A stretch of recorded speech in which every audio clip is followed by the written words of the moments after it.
Bem-vindos, blogueiras e blogueiros, jornalistas e jornalistas, youtubers e youtubas. Eu sou o Edson, do blog Ligado e Viagem. E eu sou a Lívia, do blog Malas Pra Que Te Quero. E você está ouvindo A Vida Secreta dos Blogs. O podcast que te dá os melhores conselhos. Por exemplo, se a vida te der limões, faça um post no blog sobre caipirinha. Bem-vindos de volta ao nosso podcast que é todinho dedicado ao mundo dos blogs. A cada 15 dias, nós discutiremos temas importantes relacionados à criação e manutenção dos blogs, incluindo aspectos técnicos, tendências de mercado, mídias sociais e muito mais. Vamos lembrar que você pode encontrar a gente no seu app de podcasts preferido. É só procurar por A Vida Secreta dos Blogs em qualquer agregador de podcasts do iOS ou Android, no Spotify, Deezer e até no YouTube. Aí você pode se inscrever para ter acesso a todos os nossos episódios, onde já discutimos sobre SEO, Pinterest, YouTube, velocidade de sites, mundo mobile, entre outros temas importantes para a vida do blogueiro. Inscreva-se para não perder nada e nos ajude a manter o podcast existindo, indicando para seus amigos. Agora é hora dos nossos agradecimentos aos blogueiros ouvintes que nos mandaram mensagens. Eu vou começar pela Dilma, do blog Conheci e Curti, que cobrou o abraço dela lá pelo Twitter, tá? A Dilma tá sempre ligada, já mandou pergunta pro nosso episódio com participação dos blogueiros e sempre acompanha a gente nas redes. Então, obrigado pelo apoio, tá, Dilma? Um beijo também para Marliana, do blog de Saias pelo Mundo, que compartilhou lá no Facebook que estava ouvindo o nosso último episódio. E ela também é uma que sempre manda mensagens de apoio. Eu já agradeci no privado, mas deixo aqui o meu agradecimento público para Marliana. Tem também a galera do Instagram. Vou aproveitar para deixar um beijo para alguns ouvintes que já interagiram bastante conosco por lá, que são a Ana, do nosso blog de viagem, a Lígia e o Ulisses, do blog Vamos Fugir, e o José Calazans, do Pense Play. Obrigado, viu, pessoal? E aproveitando, vocês já viram como o nosso Instagram está bonito? A gente tem postado bastante conteúdo por lá, desde dicas mais direcionadas para uma leitura mais rápida, até perguntinhas para vocês responderem e interagirem diretamente com a gente. Segue lá também o nosso perfil, é bem fácil, é só procurar por A Vida Secreta dos Blogs. E é claro, lá a gente também divulga quando tem episódio novo, né? É isso aí. E agora, um agradecimento especial para a galera que deixou reviews pra gente, que foram a Camilian, do blog Destino Munique, que postou a avaliação lá no Facebook. Ela disse o seguinte sobre o podcast: super esclarecedor, descontraído e riquíssimo em informações. E bom humor. Sou fã. Muito obrigado, Camilian. E teve também a Paula, do blog No Mundo da Paula, que deixou o review lá no Apple Podcasts. Excelente podcast, rico em informações, mas numa linguagem que todo mundo pode entender, além de ser muito divertido. Muito obrigado a Paula também. E obrigada a ambas, né, por rirem das nossas piadas aqui, né? Quando a gente tiver grana para contratar aquelas risadas de sitcom americana, lembraremos de vocês, tá, meninas? E a Paula, inclusive, tem uma risada maravilhosa. Eu tenho certeza que a risada dela convenceria o restante da audiência que as piadas foram boas mesmo. Enfim, tá no budget, tá, gente, para 2024.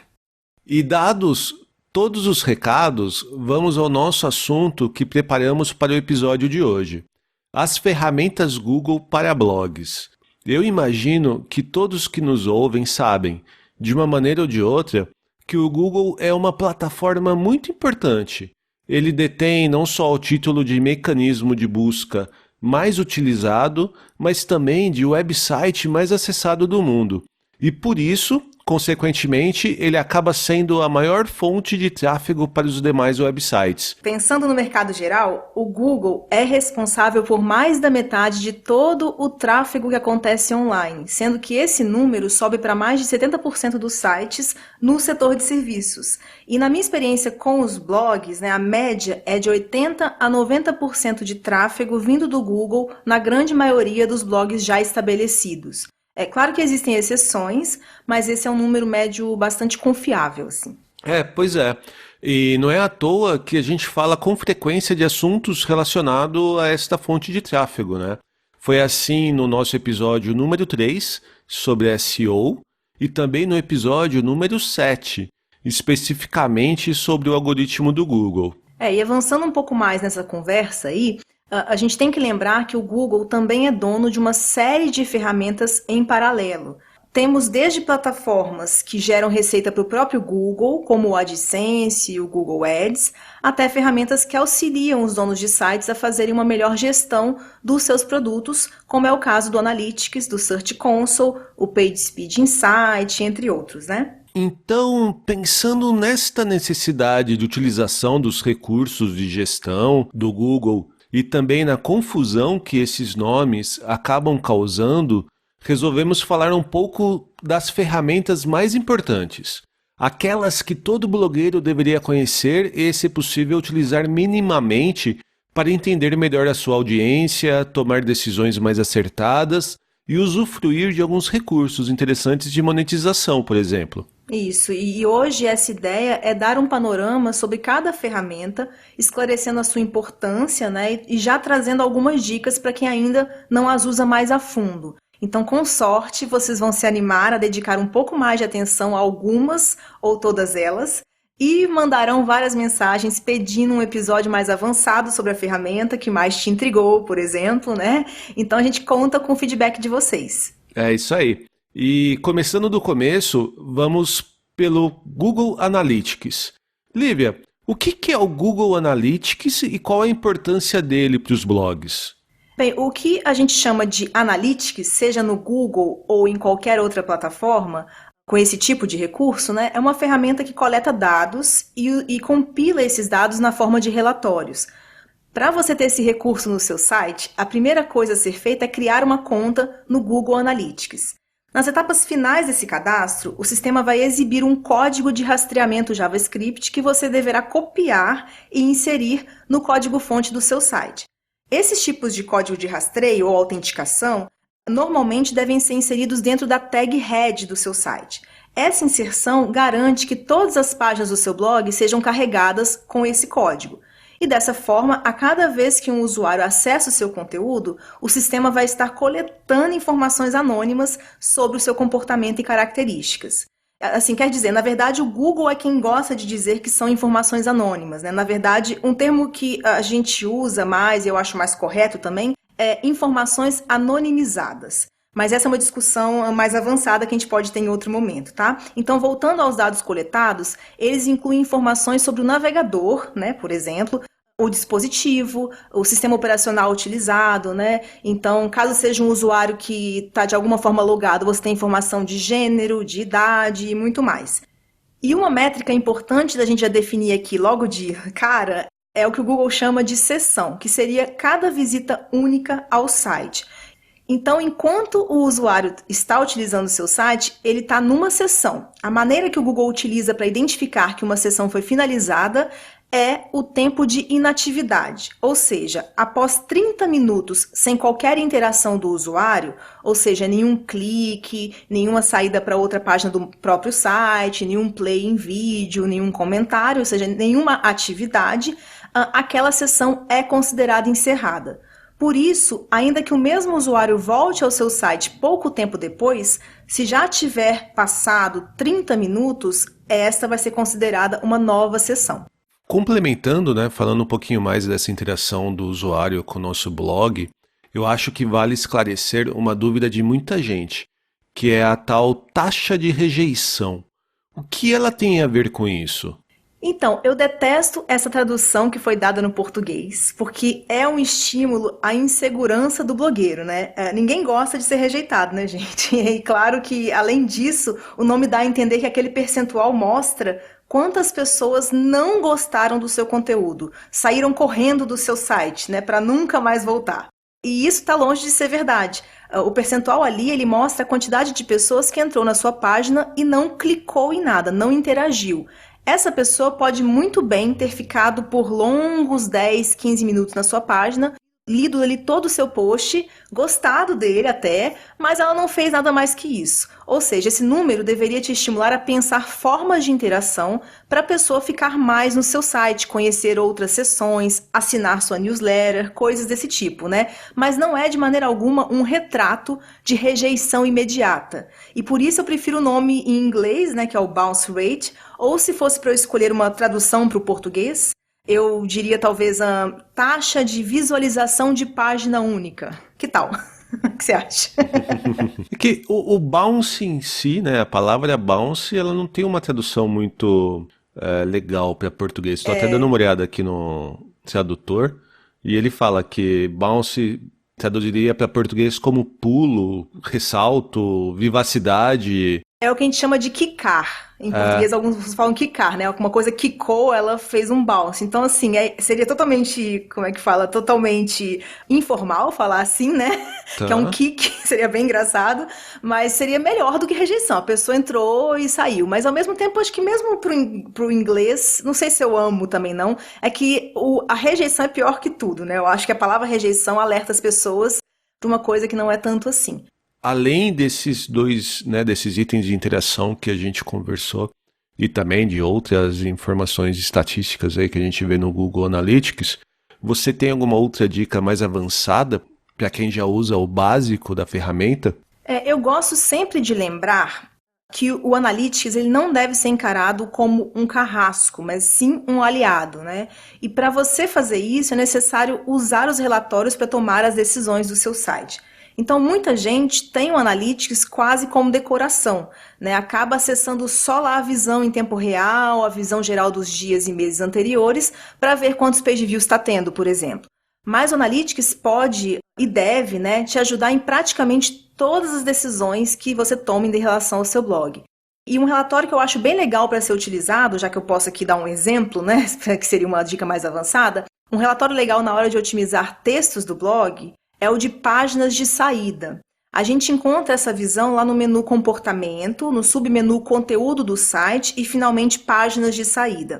A última coluna da direita nesse relatório é a taxa de saída, ou seja, tendo como base o número de page views de cada página ali citada, essa coluna mostra quantas sessões terminaram ali naquela página, ou seja, quantas pessoas optaram por deixar o seu site quando estavam naquela página, naquele post. É claro que isso pode ser um pouco influenciado pelo tipo de conteúdo, mas é bem fácil achar entre essas páginas ali aquelas que estão menos atrativas, que estão sem links internos, ou pior, tá? Que tem muitos links externos e acabam estimulando o seu usuário a ir embora do seu blog.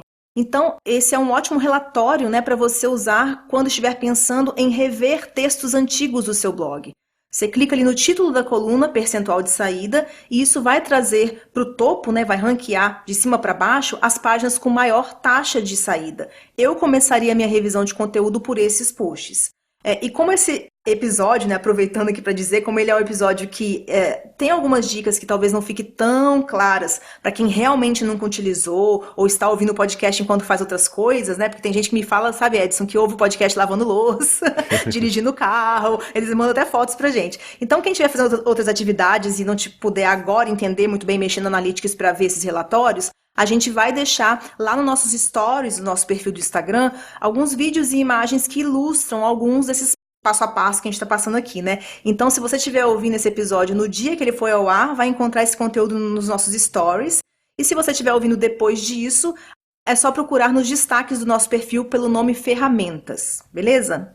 Saindo do Google Analytics, porque acho que o Google Analytics é até uma ferramenta que quem acaba se aprofundando um pouco mais nessa vida de blogueiro, de uma maneira ou outra, se sente obrigado a usá-lo, né? E até porque ele acaba sendo hoje exigência do mercado aí para você ver os seus números. Uhum. Então, passando para uma segunda ferramenta, a gente pode falar agora do Search Console. É Search Console que fala, né? Na verdade... O Search Console. Eu digo que cada um chama como quer. Mas a gente fala Search Console. Em inglês, Search Console. Mas eu também falo-se console, tanto faz, gente. Tá bom. Então, vamos falar um pouco mais do Search Console, que é o que antigamente a gente chamava de Webmaster Tools. Aliás, Lívia, por que mudaram esse nome? Isso tem a ver com um movimento natural, tanto do mercado quanto do Google. Na época da criação dessa ferramenta, o Google entendia que essas informações que ele trazia eram acompanhadas mais pelos desenvolvedores dos sites.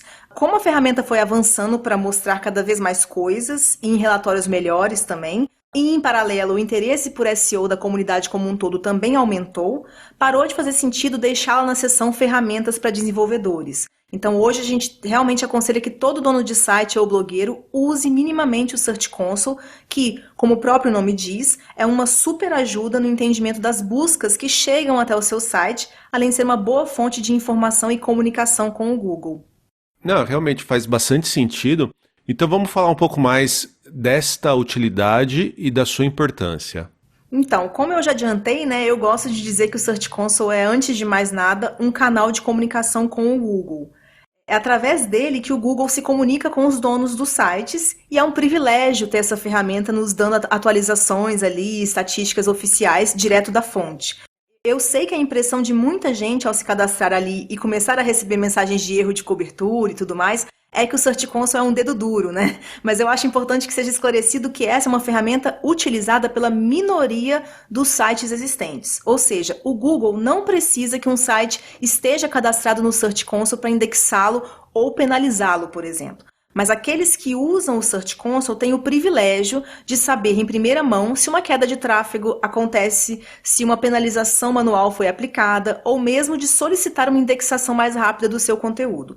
E, em paralelo, as estatísticas de busca que ele fornece são, na minha opinião, o melhor e mais confiável relatório de SEO que você pode ter para o seu site. Vale lembrar que é uma ferramenta gratuita, né? A gente tem aí diversas outras ferramentas de SEO, bastante caras, algumas até, que o pessoal acaba pagando, acaba contratando, sendo que você tem o Search Console disponível para usar, né?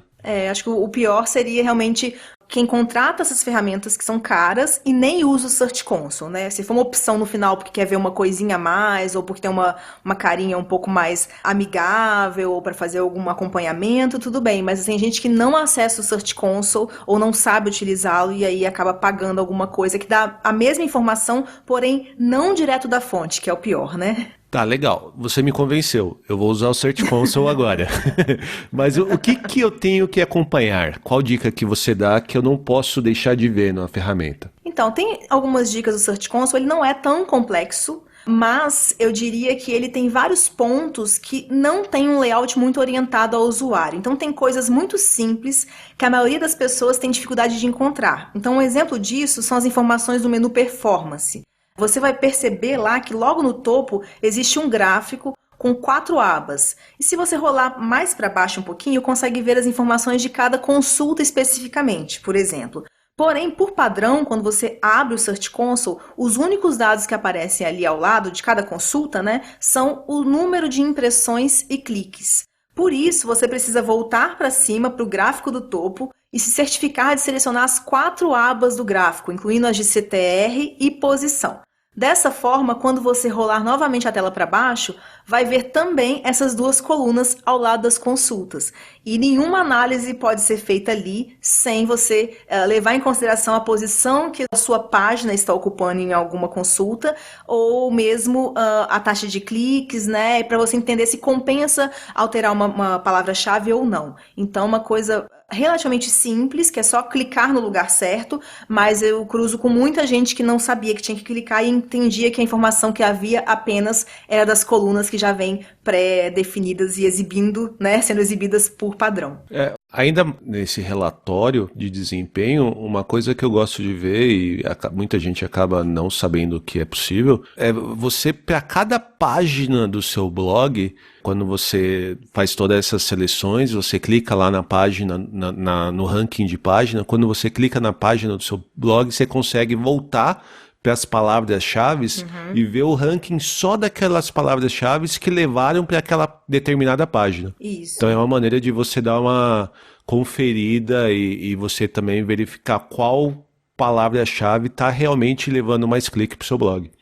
Exatamente. A melhor maneira de analisar cada post é você fazendo isso. Você ir na segunda aba da parte mais de baixo, que é a aba de páginas, né? E você consegue, assim, no Search Console ele é parecido com o Analytics, que você, quando clica em alguma informação, ele filtra, ele faz a partir dali, ela aparece lá em cima no topo, mais uma informaçãozinha dizendo que está filtrando para essa página apenas, e a partir daí o gráfico que está ali, as outras abas que estão disponíveis, todas vão ter a ver apenas com essa página que você filtrou. E essa é a melhor maneira de você analisar cada post, o que fazer com cada post. Por isso a gente fala que é uma ótima ferramenta de SEO. Você consegue filtrar, você consegue ranquear, clicando nos títulos, porque ele ranqueia de cima para baixo, de baixo para cima, né? E daí decidir as melhores otimizações, né? Vindo direto a informação vindo direto da fonte, que é o Google. Legal, muito bom. Agora, já indo para a terceira ferramenta de hoje, vamos falar do Google Trends. Essa não é uma ferramenta tão complexa quanto as anteriores, né? A gente só falou praticamente o básico e deu uma dica um pouquinho mais avançada, tanto do Analytics quanto do Search Console, mas mesmo assim, o Google Trends é uma ferramenta que pouca gente acaba utilizando. O que é exatamente o Trends, Lívia? Bem, ele é uma ferramenta realmente mais simples, como você falou, né? Não é necessário se cadastrar nela, não é necessário colocar código no site, nem nada, né? É basicamente uma ferramenta de pesquisa de palavras-chave, porém, os resultados que ela exibe são focados em tendências, ou seja, o quanto cada termo ou assunto vem sendo mais procurado em relação à média histórica. Você acaba conseguindo ver o movimento de ascensão, né, ou de queda dos assuntos para decidir, por exemplo, né, o melhor momento para postar sobre certo tipo de conteúdo. Também te ajuda a ter ideias do que priorizar, já que a própria página principal do Trends, ela mostra os assuntos com maior ascensão nos últimos tempos, por exemplo. E essa também é uma ótima fonte, se não a única fonte, tá?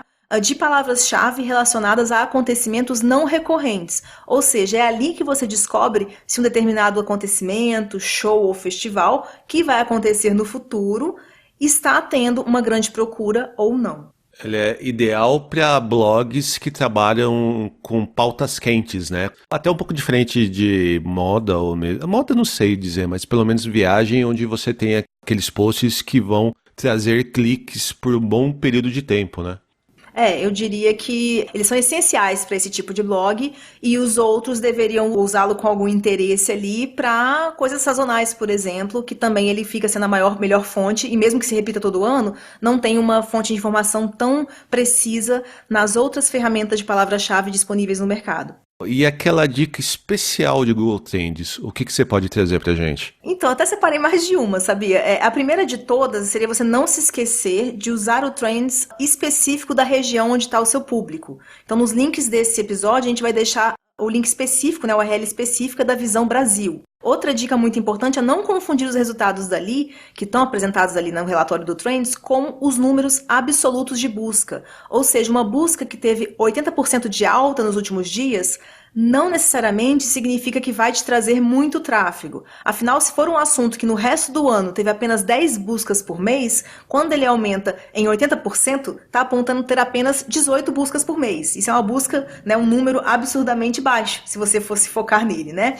Por isso, o Trends não é uma plataforma que você pode utilizar isoladamente, sem o auxílio de outras. Então, eu sugiro utilizá-la em complemento, né, ao Search Console e a ferramenta de busca de palavras-chave de sua preferência, para 3 fins principais. A gente já falou um pouquinho, mas vamos então citar resumidamente aqueles que a gente acha mais importante. Então, o primeiro seria verificar se uma palavra-chave de potencial médio que você viu já na sua ferramenta de palavra-chave, se ela teve um boom de procura recentemente e pode ter se transformado numa ótima oportunidade, né? O segundo fim interessante para você utilizá-lo é como fonte de ideias de palavras-chave que você pode não ter considerado ainda para sua busca nas ferramentas já citadas. Então ele te dá algumas ideias, ele te fala coisas que estão chamando com novos nomes e coisas assim. E o terceiro seria na decisão do timing de uma postagem.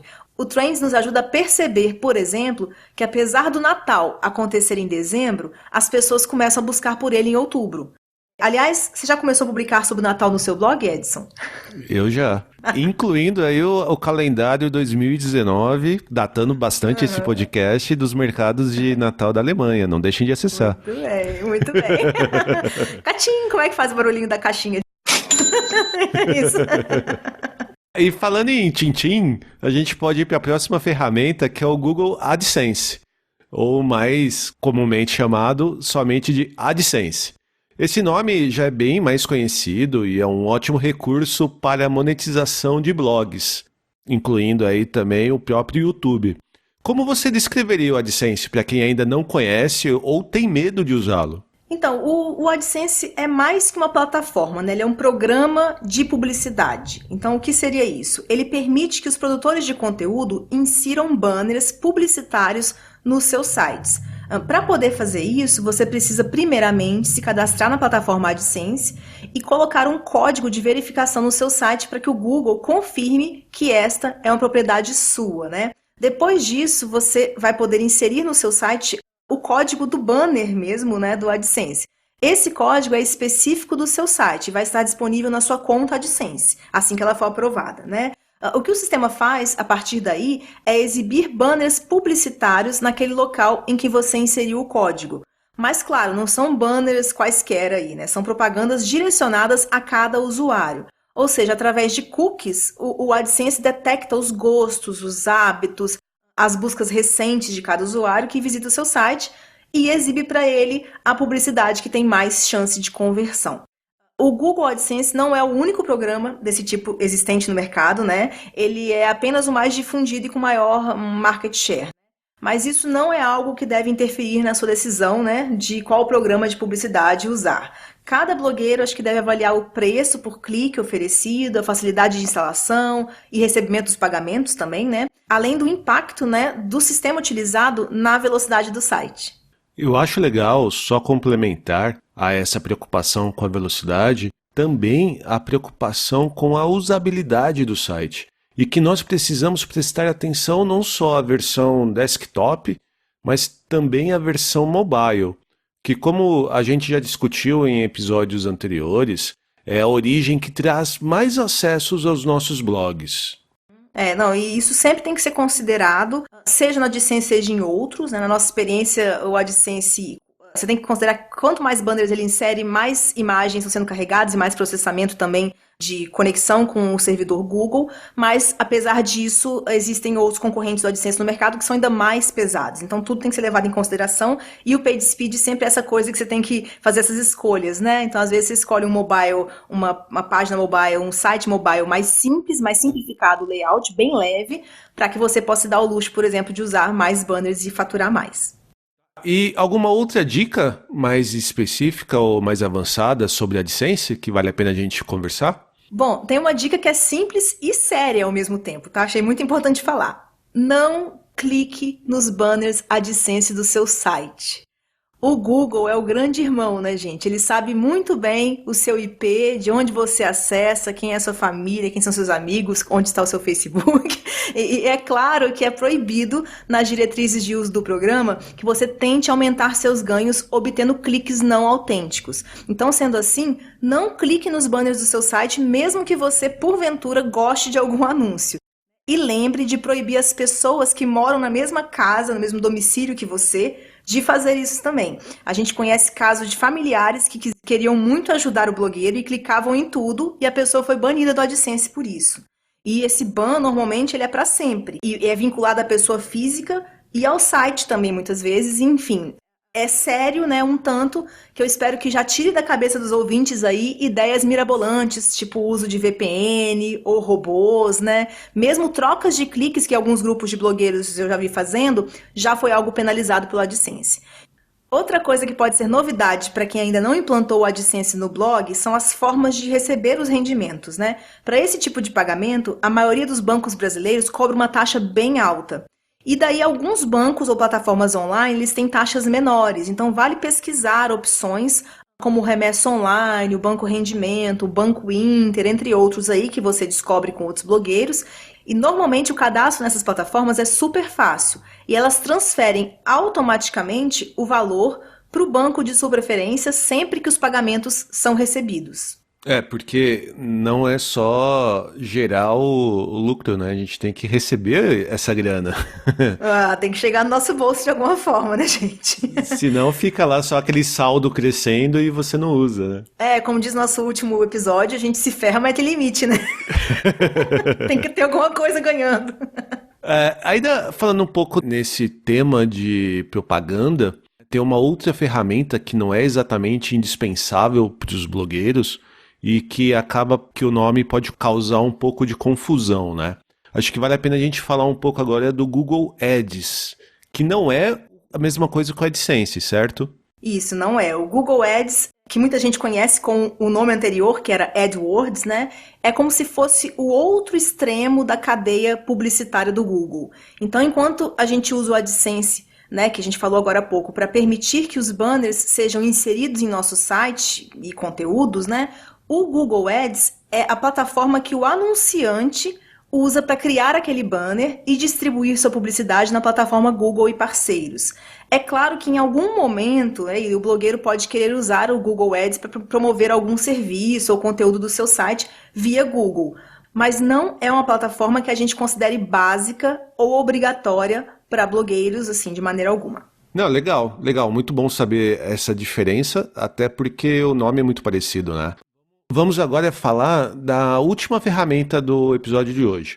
É a hora de falar de uma ferramenta bem interessante, especialmente para quem já está ligado e ouviu o nosso episódio número 2 sobre PageSpeed, que é a ferramenta do Google chamada PageSpeed Insights. O que ela faz exatamente, Lívia? O PageSpeed Insights é uma ferramenta de aferição e análise da performance de um site.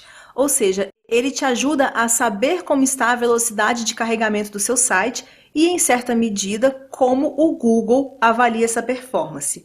A maneira de uso é bem simples, né? Você acessa a página principal da ferramenta e insere o endereço do site no único campo disponível ali. A página de resultados tem duas abas, uma para o resultado da análise em dispositivos móveis e outra para os desktops. Logo no topo vai haver uma pontuação que facilita você avaliar as oscilações ao longo do tempo ou comparar com o mercado e concorrentes. Em seguida, rolando um pouco para baixo a tela, a análise ela traz diversas considerações e sugestões sobre a estrutura do site e servidores. Como a gente já falou no episódio 2, não é de se esperar que a velocidade em blogs que usam temas prontos, né, já do mercado, seja das melhores. Mas existem sim maneiras de solucionar algumas das questões apontadas pelo relatório. Para esses casos, eu vou recomendar de novo que vocês ouçam o episódio 2, onde a gente detalhou bastante essa questão do PageSpeed. Até porque o PageSpeed Insights, ele é uma ferramenta simples, mas esse relatório que ele gera é bem complexo, né? Tem algumas coisas ali que são bastante técnicas, né? Sim. Uhum. E tem alguma dica que pode ajudar os blogueiros na hora de utilizar ou analisar esses resultados? Acho que o principal é lembrar de sempre testar a velocidade das páginas internas do seu blog e não da home do blog, né, da homepage. A gente já comentou hoje que a maioria esmagadora do tráfego dos blogs vem do Google e esses acessos são direcionados a posts específicos. Então é ali que você deveria concentrar suas energias. Agora, as demais questões trazidas pela análise ali, se realmente é algo que você não compreende, não sabe mexer, vale ouvir nosso episódio 2, vou fazer de novo a publicidade aqui, ouvir o episódio 2 para entender porque uma coisa ou outra, um plugin ou outro você consegue implantar e, em último caso, contratar realmente um técnico para isso. Tá, legal. E eu acho que assim a gente fecha, pelo menos, as ferramentas mais importantes, né? Aquelas ferramentas do Google que todo blogueiro deveria conhecer, né? Exatamente. E lembrando que o Google tem diversas outras ferramentas mais simples, né, que a maioria das pessoas já usa aqui ou ali, como é o caso do Google Forms, ou do Google Docs, ou calendário, ou Google Maps, etc, etc. E também há ferramentas mais avançadas para webmasters ou donos de site, que a gente pode tratar em episódios futuros. Então não deixem de mandar para a gente perguntas e sugestões a esse respeito, porque a gente acaba priorizando as pautas que são mais pedidas, né, por mais ouvintes.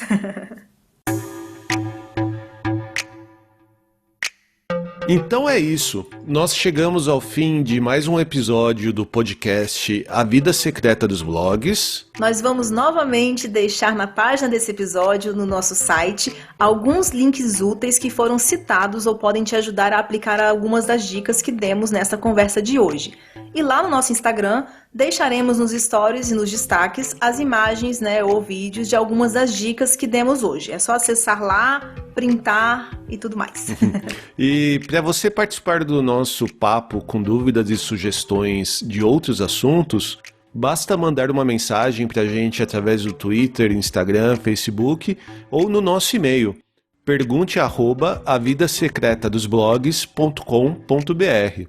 E compartilhe esse episódio com outras pessoas que você sabe que podem se interessar. E aquelas que não se interessarem também, Porque a gente não tá podendo negar o ouvinte não, tá, gente? É isso aí. E nós voltamos em 15 dias. Beijo, pessoal! Um abraço e até a próxima. Free your mind.